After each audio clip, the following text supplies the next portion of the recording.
Hi hello எல்லாருக்கும் வணக்கம். தமிழ் சினிமாவில் ஒரு நடிகை குடிப்பழக்கத்தின் மூலமாகவே ஒட்டுமொத்த சினிமா வாழ்க்கையும் இழந்துட்டாங்க அப்படின்னு சொல்லிட்டு பைல்வான்லேருந்து நிறைய பேர் சொல்லி வந்துகிட்டு இருக்காங்க. அந்த நடிகை யார் அப்படின்னு சொல்லி பார்த்தீங்கன்னா சதா தான். இவங்க அந்நியன் படத்தில் கண்ணும் கண்ணும் நோக்கியா அப்படின்ற ஒரு பாட்டு மூலமாகவே பயங்கரமாக ஃபேமஸ் ஆகிட்டாங்க. அதுக்கு முன்னாடி நிறைய படங்கள் நடிச்சிருக்காங்க. ஏன் அந்நியன் படத்துக்கு அப்புறமாவும் நிறைய படங்கள் நடிச்சிருக்காங்க.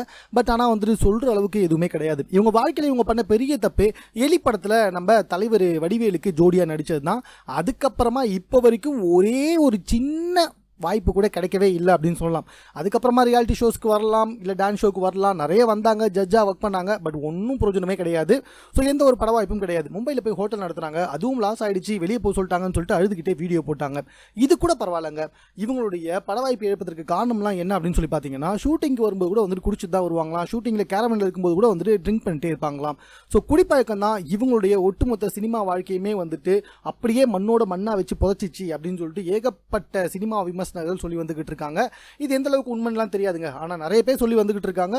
அது மட்டும் இல்லாமல் 42 வயசு ஆயிடுச்சு, இன்னும் வந்துட்டு இவங்க திருமணம் செஞ்சுக்கல. திருமணத்தை பற்றி கேட்டப்போ வந்துட்டு எனக்கு அந்த ஐடியாவே கிடையாது, நான் திருமணம் பண்ணிக்க போகிறதே இல்லை, எனக்கு வந்துட்டு அனிமல்ஸ் தான் ரொம்ப பிடிக்கும் அப்படின்ற மாதிரி வந்துட்டு சொல்லியிருக்காங்க. டே அனிமல்ஸ் தான் பிடிக்கும்னு சொல்லணும்னு நீங்கள் ஒன்று அந்த மேட்லாம் போயிடாதீங்க.